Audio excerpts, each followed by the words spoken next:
नमस्कार, स्वागत है आपका संसद टीवी पर। मैं हूं मनोज वर्मा और आप देख रहे हैं हमारा खास कार्यक्रम कैबिनेट दिस वीक। इस कार्यक्रम में हम बात करेंगे प्रधानमंत्री नरेंद्र मोदी की अध्यक्षता में बुधवार को कैबिनेट की बैठक में लिए गए महत्वपूर्ण फैसलों की। मंत्रिमंडल के इस बैठक में कई महत्वपूर्ण फैसले लिए गए जिनका सरोकार किसानों से है और देश की व्यवस्था से है। क्या कुछ फैसले लिए गए, इसमें चर्चा करेंगे, लेकिन सबसे पहले बात करेंगे न्यूनतम समर्थन मूल्य की।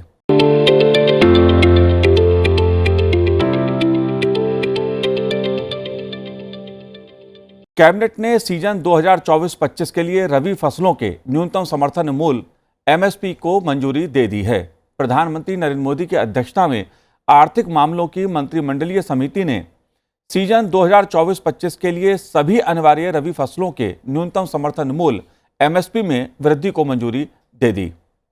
सरकार ने सीजन 2024-25 के लिए रबी फसलों के एमएसपी में वृद्धि जो की है उसको लेकर किसानों में एक सकारात्मक प्रतिक्रिया हुई है। इस पर भी हम चर्चा करेंगे कि किसानों को क्या फायदा होगा, क्योंकि उत्पादकों को उनकी उपज के लिए लाभकारी मूल्य सुनिश्चित किया जा सके, इसलिए सरकार इस प्रकार का फैसला लेती है। एमएसपी में सबसे ज्यादा बढ़ोतरी दाल मसूर के लिए 425 रुपये प्रति क्विंटल और इसके बाद सरसों के लिए 200 रुपये प्रति क्विंटल की मंजूरी की गई है। गेहूं और कुसुम में प्रत्येक के लिए 150 रुपये प्रति क्विंटल की बढ़ोतरी को मंजूरी दी गई है। जौ और चने के लिए क्रमशः 115 रुपये प्रति क्विंटल और 105 रुपये प्रति क्विंटल की बढ़ोतरी को मंजूरी दी गई है। सीजन 2024-25 के लिए अनिवार्य रबी फसलों की एमएसपी में वृद्धि केंद्रीय बजट 2018-19 की घोषणा के अनुरूप है, जिसमें एमएसपी को अखिल भारतीय औसत उत्पादन लागत के कम से कम 1.5 गुना के स्तर पर निर्धारित करने की बात कही गई थी।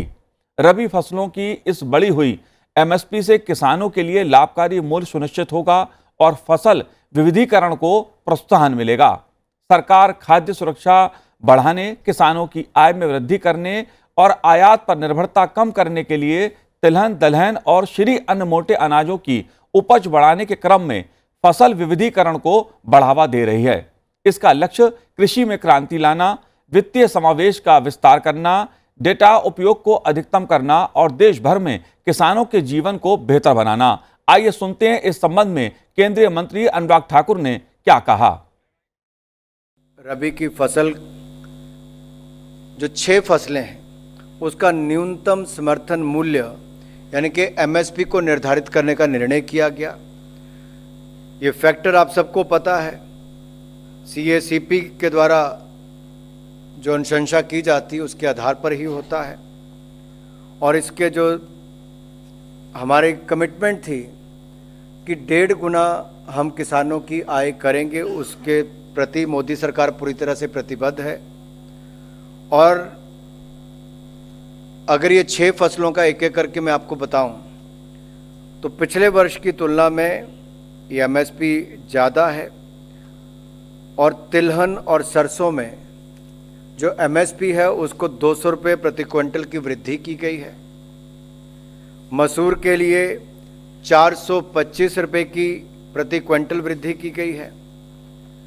गेहूं के लिए 150 रुपये प्रति क्विंटल की वृद्धि की गई है। और बारले के लिए 115 रुपये प्रति क्विंटल वृद्धि की है। चने के लिए 105 रुपये प्रति क्विंटल वृद्धि की है और सेफ्लॉर के लिए भी 150 रुपये प्रति क्विंटल वृद्धि की है। और रबी की फसलों के लिए 6 फसलों के लिए एमएसपी आज घोषित किया जा रहा है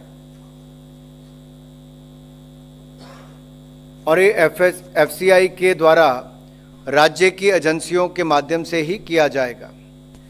अगर आप कुल मिलाकर पिछले कुछ वर्षों में देखें तो भारत सरकार ने क्रॉप डाइवर्सिफिकेशन की ओर काफ़ी बल दिया है ताकि ऑयल सीड हो, पल्सेस हो, मिलेट्स हो यानी कि मोटा अनाज, दलहन, तिलहन, इसकी पैदावार देश में ज़्यादा हो और हमारे किसानों को भी इससे ज़्यादा आय के साधन मिल सकें और हमारी डिपेंडेंस जो है वो इंपोर्ट पर कम हो और आत्मनिर्भरता की ओर भारत और बढ़ सके।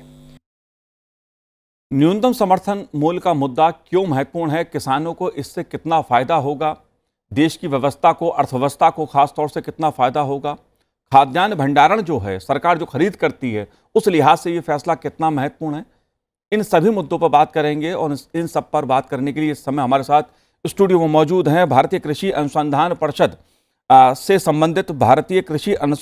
संबंधित कृषि ज्ञान प्रबंधन निदेशालय के निदेशक डॉक्टर सुरेश कुमार मल्होत्रा जी। मल्होत्रा जी, आपका स्वागत है संसद टीवी पर। मल्होत्रा जी, सबसे बड़ा सवाल तो यही उठता है सबसे पहले कि लगातार सरकार हर साल किसी ना किसी फसल में एमएसपी की बढ़ोतरी की घोषणा लगातार कर रही है। 14 के बाद अगर हम देखें, 2014 के बाद तो एक बड़ा परिवर्तन देखने को हमें मिलता है। सबसे पहले मैं जानना चाहूँगा आम दर्शक की दृष्टि से भी कि एमएसपी की जो बढ़ोतरी होती है उसका निर्धारण एक तो कैसे होता है, दूसरा किसानों को इससे क्या लाभ होता है, किस तरह से लाभ होता है? हाँ, इसको हम दो तरीके से जो है देख सकते हैं। पहली बात तो ये है कि भारत सरकार जो है ये सुनिश्चित करती है कि हमारे किसानों को एक तरह से उचित मूल्य जो है उसकी मेहनत का कैसे मिले। तो उसके लिए जो है ये सुनिश्चित करना कि उसकी आय भी सुनिश्चित हो, उसके जितने प्रयास किए गए हैं उनका जो है अधिक से अधिक लाभ जो है किसानों को मिलना चाहिए। तो मुख्य रूप से हमारे 2 सीज़न होते हैं, जैसे रबी का सीज़न अब आ गया है, अब शुरुआत हो गई है, ऐसे ही खरीफ का सीज़न है। तो खरीफ की 14 फसलें और रबी की जो है 6 फसलें। तो ये जो रबी का मौसम है ये हमारे लिए बहुत महत्वपूर्ण है और अभी किसान जो है अपने बिजाई के कार्यक्रम में लग गए हैं। तो एक एमएसपी का जब निर्धारण होता है तो एक संदेश किसानों तक जाता है कि हम लोगों को जो है किसानों को अपनी जो योजना बनाता है वो मैं किस फसल के अंतर्गत कितना क्षेत्र में बिजाई करूं जिसमें मुझे मूल्य अधिक मिल रहा है, तो उस तरह से वो निर्धारित करता है। दूसरा क्या होता है कि भारत सरकार भी ये देखती है कि हमारी अपनी जो है मांग कितनी बढ़ रही है। जैसे हमारे खाद्यान्न है उनको छोड़ करके हमारी जितनी दलहनी फसलें हैं, तिलहनी फसलें हैं, उनको भी ज़रूरत पड़ती है। तो उन सब चीज़ों को एक निरंतर रूप से एक ट्रिगर का काम करता है जो ये एमएसपी है। तो ये एक संदेश किसानों तक जाता है कि आप अपना योजना बना करके उसी ढंग से उसी फसल के अंतर्गत क्षेत्र को अपनाएं। और दूसरा ये है कि किसान को जो डिस्ट्रेस सेल हो जाती है कभी कभी, उससे जो है एक तरह का उसके दिमाग में जो एक वो रहता है तो वो दूर हो जाती है बात कि भाई भारत सरकार हमारी चिंता कर रही है और एमएसपी का निर्धारण हो गया है और कम से कम जो है एफसीआई गेहूं और जो चावल है उनकी जो खरीदी है वो एक तरह से मिनिमम सपोर्ट प्राइस पर जरूर होगी। तो उसके मन में एक बिंदु ये जाता है। और दूसरा, जैसे आप पूछ रहे थे कि इसका निर्धारण कैसे होता है, तो इसका जो निर्धारण है वो CACP जो एक संस्था है हमारी, जो हमारे किसान कल्याण मंत्रालय के अंतर्गत आता है। तो उसमें कृषि मंत्रालय और किसान कल्याण मंत्रालय के अंतर्गत जो है उसमें जो CACP है वो उसका जो मूल्य है, जो कॉस्ट ऑफ प्रोडक्शन, उस पर जो है लागत क्या आती है उसको किसी भी फसल को उगाने के लिए, उस लागत में जो है जो FL है, जो फार्मर लेबर है, जो अपना किसान अपने प्रयास करता है उसको भी मिला करके, और जो एक तरह से बाजार का रुझान क्या है और उसका डिमांड और जो एक तरह से आपूर्ति और वो सब चीज़ों को मद्देनजर रखते हुए CACP बहुत सारे इन बिंदुओं पर विचार करके अपनी अनुशंसा देता है। और जैसे कि अभी हम देख रहे हैं कि भारत सरकार किसानों के लिए चिंतित है और इसीलिए जो मूल्य निर्धारण है वो काफ़ी बढ़ाया गया है। अगर आप सिर्फ गेहूं की भी बात करें तो करीब करीब उसमें आप देखेंगे कि 150 रुपए की जो है बढ़ोतरी हुई है पिछले साल के मुकाबले में। और इसी तरीके से मसूर की जो एक फसल है जो हमारी बहुत ही मुख्य दलहनी फसल है और इसकी कई बार हमारे यहाँ कमी भी रह जाती है, तो भारत सरकार चाहती है तो एक संदेश ऐसा किसानों तक जा रहा है कि इस मूल्य पर जो है सरकार खरीदेगी और 425 रुपए के आसपास, उससे भी अधिक जो है उसका मूल्य निर्धारण हुआ है। मल्होत्रा जी, अगर मैं आपसे ये समझना चाहूँ कि 2014 के बाद जब से मोदी सरकार केंद्र बनी उसके बाद से लेकर अब तक हम देखें तो समर्थन मूल्य में जो बढ़ोतरी का मुद्दा है वो कितना महत्वपूर्ण रहा है और कितने प्रतिशत में इसमें बढ़ोतरी हुई है। अगर बात मैं दलहन की करूं तो दलहन का मुद्दा एक बहुत महत्वपूर्ण मुद्दा देश की अर्थव्यवस्था के लिहाज से भी रहा है, दलहन का मुद्दा, या फिर बात गेहूं की जाए, गेहूं के लिहाज से भी काफ़ी बढ़ोतरी देखने को मिली है। इसको आप कैसे देखते हैं? भारत सरकार ने अपनी प्रतिबद्धता जाहिर की थी कि हम जो है किसानों को जो लागत है उसका जो है वो 1.5 गुना जो है उस पर जो है लाभ जो है मिलना चाहिए। तो उसी तरह से उस चीज़ को देखते हुए अपनी बात को भारत सरकार ने पूरा किया। और अगर आप पिछले आंकड़े अगर उठा करके देख लोगे, जो गेहूं का MSP 2014-15 में होता था कुल 1400 रुपये प्रति क्विंटल था, जो आज की डेट में बढ़ करके 2275 रुपये हो गया है। बिल्कुल उसी तरह से दूसरी महत्वपूर्ण फसल है जिसके बारे में मैं जरूर आपको बता देना चाहूँगा, जो चना है।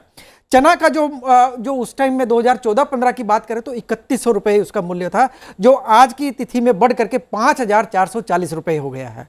बिल्कुल उसी तरह से अगर आप मसूर की बात करें तो जो 2950 रुपये होता था वो बढ़ करके 6425 रुपये हो गया है।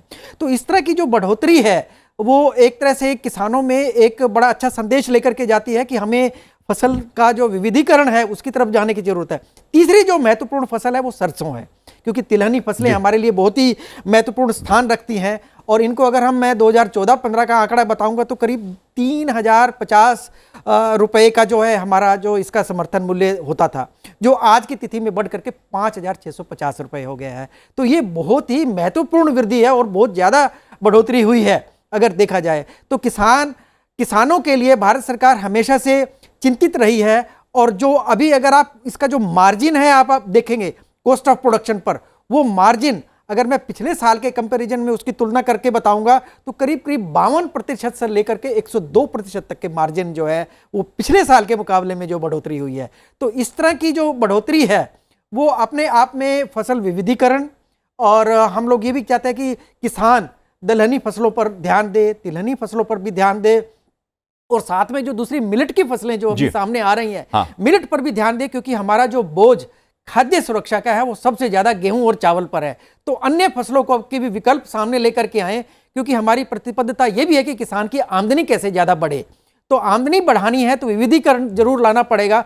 हम खाद्यान्न की तो बात करते ही करते हैं, साथ में ये भी कहते हैं कि बहुत सारी ऐसी अधिक मूल्यवान फसलें हैं, किसान जो है उनकी तरफ शिफ्ट करे, जैसे कि जिसमें बागवानी वाली फसलें आ जाती हैं, फल सब्जियां और मसाले और इस तरह के जो बहुत प्लांटेशन क्रॉप्स हैं, इन सभी जो है इन सभी फसलों पर भी जो है स्विच ओवर करने की ज़रूरत है, जिससे कि विविधीकरण को भी जो है एक तरह से बढ़ावा मिले। और विविधीकरण होगा तो निश्चित रूप से जो है आमदनी में बढ़ावा रहेगा, और साथ के साथ देश की जो एक तरह की खाद्य सुरक्षा है उसको सुनिश्चित करना बहुत आवश्यक हो जाता है। और क्योंकि हम करीब अगर मैं पिछले साल का आंकड़ा देखूं तो भारत सरकार ने करीब 28 मिलियन टन जो है गेहूं की खरीदी की थी जी, और करीब इसी तरह से 55 मिलियन टन चावल की भी खरीदी की थी, क्योंकि खाद्य सुरक्षा को सुनिश्चित करना है। पब्लिक डिस्ट्रीब्यूशन सिस्टम हमारा है। खरीदी का मुद्दा भी बहुत महत्वपूर्ण है, लेकिन विविधीकरण के मुद्दे को मैं और आगे विस्तार से आपसे समझना चाहूंगा, क्योंकि इस पे मंत्री अनुराग ठाकुर जी लगातार फोकस अपनी प्रेस वार्ता में करते रहे कि सरकार का जोर विविधीकरण की जरिए कि कैसे किसान अधिक से अधिक उत्पादन करे उस पर है। साथ ही श्री अन्न यानी मोटे अनाज की बात की जाए, मिलेट्स की बात जिसकी तरफ आप इशारा कर रहे थे, भारत सरकार का खासा जोर है कि मिलेट्स की पैदावार को कैसे बढ़ाया जाए। इन दोनों मुद्दों को आप कैसे देखते हैं? जैसे मिलेट तो अभी भारतवर्ष जो है पूरे देश को प्रतिनिधित्व कर रहा है और अंतर्राष्ट्रीय मिलेट वर्ष जो है मनाया जा रहा है, और इस मिलेट वर्ष में मांग बढ़ करके मिलेट की बहुत ही ऊपर तक गई है, और भारत सरकार ने इसकी खरीदी भी शुरू की है। पहले मिलेट्स की खरीदी भी नहीं होती थी, और बहुत सारे राज्यों को इसकी अनुमति भी दे दी गई है कि वो मिलेट्स की भी खरीदी कर सकते हैं। और पिछले साल के जो आंकड़े थे वो 6 लाख टन लगभग मिलेट्स का जो है प्रोक्योरमेंट भारत सरकार ने किया था। बिल्कुल इसी तरह से इस साल उम्मीद है कि यही जो प्रोक्योरमेंट है ये बढ़ेगी और इसका आंकड़ा और भी ऊपर जाएगा। बिल्कुल उसी तरह से दूसरी तरह की जो दूसरी फसल थी, क्योंकि आप ये प्रश्न विविधीकरण की भी बात कर रहे हैं, दलहनी फसलों की भी हमारी रिक्वायरमेंट रहती है। बहुत सारी ऐसी दलहनी फसलें भी हैं कि जिसमें हम लोग वैसे तो देखा जाए तो हम सेल्फ सफिशिएंसी की तरफ आ गए हैं, उसमें जो आत्मनिर्भरता है उसके नज़दीक है, लेकिन कभी कभी 1 या 2 दलहनी फसलें हैं जिसमें कभी कमी हो जाती है मौसम के एक परिवर्तन के हिसाब से, तो उसको जो है हम लोगों को कभी कभी जो है दूसरे देश से मंगाना पड़ता है, तो उसको ना मंगाएं। इसलिए मसूर एक जो फसल है जिसमें आप देख रहे हैं कि दलहनी फसलों का उसका 425 रुपए से सबसे ज्यादा मैं ये जानना भी चाहूंगा, क्योंकि आम दर्शक के मन में भी ये सवाल आएगा कि आखिर दाल मसूर के जो न्यूनतम समर्थन मूल्य में सबसे ज्यादा बढ़ोतरी 425 रुपए प्रति क्विंटल के हिसाब से क्यों की गई है? क्या वजह है कि मसूर के ही न्यूनतम समर्थन मूल्य में बढ़ोतरी हुई? बिल्कुल, जो ये मसूर की जो दलहनी दाल है वो हम लोगों की मांग थोड़ी ज्यादा है और हमारा जो उत्पादन है वो कम होता है, तो उसमें गैप होने की वजह से हम लोगों को ऑस्ट्रेलिया, कभी कनाडा से जो है दूसरे देश से भी हमें मसूर की दाल को मंगाना पड़ता है। तो हम जो प्रयास ये है कि किसान इसकी तरफ भी स्विच ओवर करे और इन फसलों को भी अपनाए, और जब उसके पास ये संदेश जाएगा कि भारत सरकार ने जो है इसका जो मूल्य है वो बढ़ा करके जो है करीब 6,425 रुपये प्रति क्विंटल कर दिया है, तो निश्चित रूप से उसके माइंड में जाएगा कि मुझे भी इसकी भी खेती और अधिक करनी चाहिए। और इससे क्या होगा कि हमारी जो एक फूड बास्केट है वो जो है एक तरह तरह के जितने भी हमारे खाद्यान्न की जो फसलें हैं, चाहे उसमें मुख्य रूप से गेहूं की बात है और साथ में जो है दलहनी फसलें हैं और मिलेट्स हैं, वो भी साथ साथ आएंगी। तो मिलेट्स को भी और बढ़ावा देने के लिए सरकार ने एक और भी किया कि उसका भी प्रोक्योरमेंट शुरू किया है। अभी तक अक्सर कहा जाता था कि भारत सरकार तो सिर्फ गेहूं और चावल को ही खरीदी करती है, बाकी फसलों पर भी। तो अभी भारत सरकार ने अनुमति दी है कि दलहनी फसलों की भी खरीदी शुरू की है, मिलेट्स जितने भी हमारे मोटे अनाज है इनकी भी खरीदी शुरू की है, और कुछ ऐसी ऑयल सीड क्रॉप्स है उनका भी हो रहा है। और पब्लिक डिस्ट्रीब्यूशन सिस्टम में जितनी भी राज्य सरकारें हैं उनको भी स्वतंत्रता दी गई है कि वो भी जो है इन सभी खाद्यान्न फसलों को पब्लिक डिस्ट्रीब्यूशन सिस्टम में भी उसका आवंटन करें। तो ये सब चीज़ें जो है नई नई पहल है। और साथ में आप देख रहे हैं कि भारत सरकार के बहुत सारे मिशन के कार्यक्रम हैं जी, उन मिशन के कार्यक्रम के माध्यम से इन फसलों को भी बढ़ावा दिया जा रहा है। National Food Security Mission programme बहुत ही महत्वपूर्ण कार्यक्रम है जो भारत सरकार ने चलाया है। दूसरा, प्रधानमंत्री कृषि सिंचाई योजना, क्योंकि अक्सर जो है हमें अपनी जो उत्पादन है, उत्पादकता है, उसको बढ़ाना है। तो बहुत सारे ऐसे क्षेत्र हैं जो एक तरह से वर्षा आधारित है, तो वहाँ सिंचाई की जो क्षमता है उसको बढ़ाने की जरूरत है। तो प्रधानमंत्री कृषि सिंचाई योजना में जो है उसको बढ़ावा दिया जा रहा है। जैसे मैं नेशनल फूड सिक्योरिटी मिशन की भी बात कर रहा था, उसके अंतर्गत जो अच्छे बीज हैं वो किसानों तक पहुँचें और उनका जो एक तरह से नई किस्में जो निकल करके आई हैं, अधिक उत्पादन वाली हैं, वो जाएं। तो उस सब की योजना इन जितने भी ये मिशन के कार्यक्रम हैं इनके माध्यम से जो है उनको किया जाए। परंपरागत कृषि विकास योजना की बात है, और इसी तरह से जो प्रधानमंत्री जो फसल बीमा योजना है उसके माध्यम से उनको एक तरह की सुरक्षा का कवच जो है साथ में दिया गया है। तो ये जितने भी कार्यक्रम हैं वो एक तरह से उनको सपोर्ट करते हैं, और कृषि के क्षेत्र में आगे कितनी बढ़ोतरी हो, किसान को ज़्यादा से ज़्यादा फायदा मिले, ये सब कार्यक्रम एक तरह से जुड़े हुए हैं। खाद्य सुरक्षा, पोषण सुरक्षा हमारी सभी सुनिश्चित होनी चाहिए। मल्होत्रा जी, एक आखिरी सवाल आपसे, क्योंकि किसान पैदावार करता है और वो उम्मीद करता है कि उसे अपनी पैदावार का उचित मूल्य मिल जाना चाहिए, अच्छी उपज का अच्छा पैसा उसे मिले, और सरकार का भी मकसद यही है, भारत सरकार का भी, किसान आर्थिक दृष्टि से संपन्न हो, पैदावार की दृष्टि से देश आत्मनिर्भर हो, ये सरकार का लक्ष्य है। खरीदी एक ऐसा मुद्दा है जिसको लेकर किसानों को सरकार की तरफ से भी तमाम तरह की सुविधाएं और प्रयास किए जा सकते हैं। भंडारण की दृष्टि से भी ये मुद्दा बहुत महत्वपूर्ण है। आप कैसे देखते हैं इन दोनों मुद्दों को? बिल्कुल ठीक है, क्योंकि हमें अपने एक तो किसान हमारा है, किसान का फायदा तो वो एमएसपी की तरफ से हो गया। दूसरा ये है कि हमारा जो कंज्यूमर है उसका भी ध्यान रखना है, तो उसको भी ध्यान रखते हुए जो है भारत सरकार अपना जो सेंट्रल पूल है उसमें एफसीआई के माध्यम से जो है खरीदी करके और उसको स्टोर करके रखते हैं कि सेंट्रल पूल हमारे लिए बहुत ज़रूरी है। खाद्य सुरक्षा सुनिश्चित हो, कभी किसी भी तरह की कोई आपदा हो या किसी भी तरह की स्थिति हो तो उसका भी सामना करने के लिए तैयार रहें, तो वो सेंट्रल पूल का जो है काम आता है। तो मैं जो पिछले साल के आंकड़े बताना चाहूँगा कि करीब 28 मिलियन टन गेहूं का जो है खरीदी जो है किसानों से हुई, और उसमें भी ये भी देखा गया कि करीब 1.22 करोड़ किसानों को इसका लाभ हुआ। किसानों से खरीदी की गई 1.22 करोड़ से 1.22 कह लीजिए आप, सिंपल भाषा में कहेंगे। और इसका जो एमएसपी पर अगर हम उसको पैसों में आंकलन करेंगे तो 1.7 लाख करोड़ भारत सरकार ने इस पर जो है खर्च किया, किसानों से जो है खरीदी की। तो मैंने ये तो गेहूं का एक उदाहरण बताया। दूसरी जैसे दलहनी फसलों पर है, तो दलहनी फसलों को भी प्रोक्योरमेंट शुरू किया है। तो दलहनी फसलों का हम देख रहे थे करीब 28 लाख टन पिछले वर्ष दालों की भी खरीदी हुई जो भारत सरकार ने की। इसी तरह से मिलेट्स का भी मैं बता रहा था 6 लाख टन शुरुआत हुई है, और हो सकता है कि इस बार ये 8 से 10 लाख टन तक चला जाए, क्योंकि मिलेट ईयर से बढ़ावा मिला है। और हमारे जितना भी श्री अन्न के नाम से जो भारत का ब्रांड है वो सब जगह प्रमोट हुआ है, पूरे विश्व में इसने धूम मचाई है। तो अभी जो ये श्री अन्न ब्रांड है उसकी वजह से हमारी डिमांड बढ़ी है, किसान मिलेट्स की तरफ आकर्षित भी हुआ है, और वही हमारी पुरानी फसलें हम वापस उन पर आए हैं, और जो है एक तरह से विविधीकरण हुआ है, और विविधीकरण को जो है देखने के बड़े अच्छे परिणाम और निकल करके सामने आएंगे आने वाले दिनों में। जाहिर सी बात है, जब किसान आर्थिक दृष्टि से संपन्न होगा, पैदावार अधिक होगी, तो देश भी अर्थव्यवस्था के लिहाज से मजबूत होगा। मल्होत्रा जी, आपने हमसे बात की, अलग अलग विषयों पर बात की, बहुत बहुत शुक्रिया, बहुत बहुत धन्यवाद हमसे बात करने के लिए। फिलहाल समय एक ब्रेक का है, आप देखते रहिए संसद टीवी।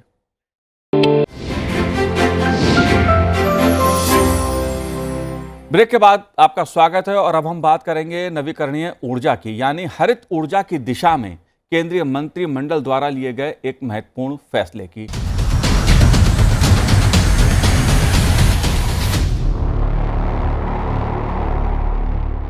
लद्दाख में 13 गीगावाट नवीकरणीय ऊर्जा परियोजना के लिए हरित ऊर्जा गलियारा यानी जीईसी चरण 2 अंतरराज्यीय ट्रांसमिशन सिस्टम को केंद्रीय मंत्रिमंडल ने अपनी मंजूरी दे दी है। प्रधानमंत्री नरेंद्र मोदी की अध्यक्षता में आर्थिक मामलों की मंत्रिमंडलीय समिति ने लद्दाख में 13 गीगावाट नवीकरणीय ऊर्जा परियोजना के लिए हरित ऊर्जा गलियारा चरण 2 अंतरराज्यीय ट्रांसमिशन सिस्टम परियोजना को अपनी स्वीकृति देने के साथ हरित ऊर्जा की दिशा में एक महत्वपूर्ण कदम आगे बढ़ाया है। वित्त वर्ष 2029-30 तक स्थापित होने वाली इस परियोजना की अनुमानित लागत 20,770.70 करोड़ रुपए है। परियोजना को केंद्रीय वित्तीय सहायता के रूप में 40% रुपए प्रदान किए जाएंगे। लद्दाख क्षेत्र के जटिल भूभाग, प्रतिकूल जलवायु परिस्थितियों और रक्षा सीमाओं की संवेदनशीलता को ध्यान में रखते हुए power grid corporation of India limited power grid इस परियोजना को लागू करने वाली एजेंसी होगी। बिजली ट्रांसमिशन लाइन हिमाचल प्रदेश और पंजाब से होकर हरियाणा के कैथल तक जाएगी, जहां इसे राष्ट्रीय ग्रिड के साथ जोड़ा जाएगा। यह परियोजना वर्ष 2030 तक गैर जीवाश्म ईंधन से 500 गीगावाट स्थापित बिजली क्षमता के लक्ष्य को प्राप्त करने में योगदान देगी। प्रधानमंत्री नरेंद्र मोदी ने 15 अगस्त 2020 को स्वतंत्रता दिवस पर भाषण के दौरान लद्दाख में 7.5 गीगावाट सोलर पार्क स्थापित करने की घोषणा की थी। व्यापक क्षेत्र सर्वेक्षण के बाद नवीन और नवीकरणीय ऊर्जा मंत्रालय ने लद्दाख के पंग में 12 गीगावाट बैटरी ऊर्जा भंडारण प्रणाली के साथ 13 गीगावाट नवीकरणीय ऊर्जा उत्पादन क्षमता स्थापित करने की योजना तैयार की। बिजली की इस विशाल मात्रा को निकालने के लिए एक अंतरराज्यीय पारेषण बुनियादी ढांचा बनाना आवश्यक होगा। आइए सुनते हैं केंद्रीय मंत्री अनुराग ठाकुर ने इस मुद्दे पर क्या कहा। 15 अगस्त 2020 को प्रधानमंत्री मोदी जी ने लाल किले की प्राचीर से लद्दाख में 7.5 गीगावाट का सोलर पार्क स्थापित करने की घोषणा की थी और ministry of power and renewable energy ने उस दिशा में 13 गीगावाट की रिन्यूएबल एनर्जी की क्षमता विकसित करने का एक प्लान बनाया। आज का जो निर्णय है कि जब वो सोलर पावर प्लांट बनेंगे, रिन्यूएबल एनर्जी से जुड़े हुए जितने भी वहाँ पे क्षमता खड़ी होती है, उसके लिए इवैक्यूएशन यानी कि ट्रांसमिशन लाइन बहुत इंपॉर्टेंट है। तो लद्दाख से लेके मेन ग्रिड तक लाने के लिए 5 गीगावाट की कैपेसिटी की लाइन उसको आज अनुमति दी गई है और उसकी अनुमोदित लागत 20,773 करोड़ रुपये है। 20,773.70 करोड़ रुपये 5 गीगावाट की कैपेसिटी लाइन की लागत होगी। लद्दाख से हरियाणा के कैथल तक आएगी। ये लाइन लद्दाख से हिमाचल प्रदेश, पंजाब, हरियाणा जैसे राज्यों से होकर आएगी और इसे नेशनल ग्रिड के साथ जोड़ दिया जाएगा। इस परियोजना का 40% यानी कि कुल लागत का 40% 8,309.48 करोड़ रुपया सेंट्रल ग्रांट से उपलब्ध होगा और बाकी पावर ग्रिड 60% अरेंज करेगा। इस प्रोजेक्ट को अगले 7 वर्षों में पूर्ण कर लिया जाएगा। इसमें न केवल लद्दाख बल्कि अन्य क्षेत्रों में भी स्वरोजगार की बहुत सारी संभावनाएं खड़ी होंगी और भारत ने जो अपना 500 गीगावाट का रिन्यूएबल एनर्जी का लक्ष्य 2030 का रखा है, हम उसको भी समय से पहले पूरा करेंगे और 13 गीगावाट की क्षमता उस दिशा में भी हमारा योगदान, एक बड़ा उसका योगदान होगा। अब बढ़ते हैं केंद्रीय मंत्रिमंडल के एक और महत्वपूर्ण फैसले की ओर। ये मुद्दा जो है, ये फैसला जो है वो देश के लाखों कर्मचारियों से जुड़ा है, खासतौर से केंद्रीय कर्मचारी जो हैं उनसे जुड़ा है और दीपावली से पहले सरकार ने एक तरह से केंद्रीय कर्मचारियों को तोहफा दिया है। प्रधानमंत्री नरेंद्र मोदी की अध्यक्षता में केंद्रीय मंत्रिमंडल ने केंद्र सरकार के कर्मचारियों को 1 जुलाई 2023 से महंगाई भत्ते यानी डीए और पेंशन भोगियों को महंगाई राहत की एक अतिरिक्त किस्त जारी करने की मंजूरी दे दी है, जो मूल वृद्धि की भरपाई के लिए मूल वेतन पेंशन की 42% की मौजूदा दर पर 4% की वृद्धि का प्रतिनिधित्व करता है। यह बढ़ोतरी स्वीकृत फार्मूले के मुताबिक है, जो 7वें केंद्रीय वेतन आयोग की सिफारिश पर आधारित है। आइए सुनते हैं इसे लेकर अनुराग ठाकुर ने क्या कहा, यह भी हम आपको बताएंगे। लेकिन इसी के साथ एक और पहलू जुड़ा है, वो है केंद्रीय मंत्रिमंडल ने रेल कर्मचारियों के लिए भी एक बड़ा ऐलान किया है, उनको भी बोनस देने को मंजूरी दे दी है। आइए सुनते हैं अनुराग ठाकुर ने क्या कहा। केंद्र सरकारी के कर्मचारियोयों का देय डियरनेस अलाउंस और पेंशनर्स का देय डियरनेस रिलीफ में 1 जुलाई 2023 से 4% की वृद्धि करने का निर्णय किया गया है। इससे कुल मिलाकर देश भर में करोड़ों सरकारी कर्मचारी जो केंद्र सरकार के और पेंशनर्स उनको लाभ मिलेगा। ये वृद्धि अब कुल मिलाकर देखा जाए तो 42% से बढ़ाकर 46% हो जाएगी, जब 4% बढ़ोतरी हुई। दूसरा निर्णय रेलवे विभाग के नॉन गैजेटेड रेल कर्मियों के हित में है।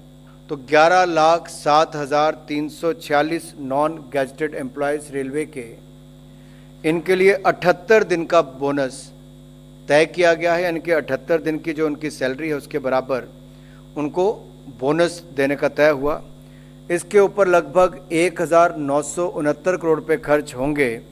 ये प्रोडक्टिविटी लिंक बोनस पिछले कई वर्षों से 2010-11 से रेल विभाग अपने कर्मचारियों को देता है और इस बार भी इसको देने का निर्णय लिया गया है। तो इस कार्यक्रम में इतना ही। मुझे दीजिए आज्ञा। नमस्कार।